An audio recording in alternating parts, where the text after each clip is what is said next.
সোমবার বিকেলে নবান্নে রাজ্যের সমস্ত পুরসভার চেয়ারম্যান ও এক্সিকিউটিভ অফিসারদের নিয়ে বৈঠকে বসেছেন মুখ্যমন্ত্রী মমতা বন্দ্যোপাধ্যায়। বৈঠকে বাদ রাখা হয়েছে কংগ্রেস পরিচালিত ঝালদা পুরসভা ও বাম পরিচালিত নদিয়ার তাহিরপুর পুরসভাকে। এরই প্রতিবাদে সোমবার সকাল 11টা থেকে বিকেল 4টে পর্যন্ত তাহিরপুর পুরসভার সামনে অবস্থান বিক্ষোভ করেন সিপিএম কর্মীরা।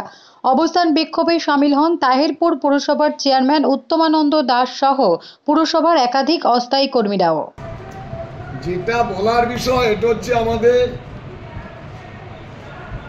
কলঙ্কতম দিন, যেখানে রাজ্য সরকার সমস্ত অন্যান্য পৌরসভার যারা আর কি পৌর প্রশাসনের দায়িত্বে আছেন, পৌর প্রধানদের নিয়ে মিটিংয়ে বসছেন। সামগ্রিক সেই পৌর অঞ্চলের নাগরিক পরিষেবা, নাগরিক উন্নয়ন সমস্ত কিছু নিয়ে সেখানে আমাদের ডাকলেন না।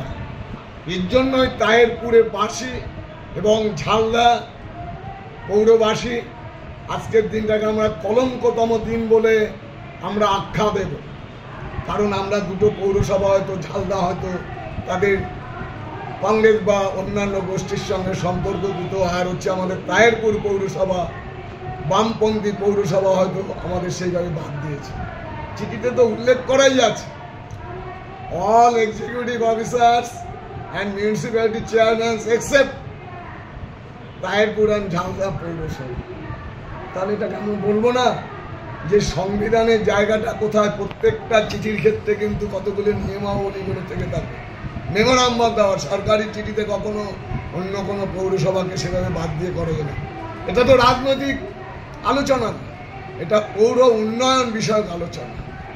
আমরা চাই আমাদের আগামী দিনে এই ধরনের যদি পৌর উন্নয়নকে কেন্দ্র করে যদি মিটিং যদি না করা হয়, আমরা উন্নয়নের জন্য আমরা আন্দোলনে নামব, বৃহত্তর আন্দোলনে নামব। Bureau report, Durnibar Bangla news. সব খবর সবার আগে পেতে আমাদের চ্যানেলটি সাবস্ক্রাইব করুন এবং পাশে থাকা বেল আইকনটিতে ক্লিক করুন, লাইক ও শেয়ার করুন।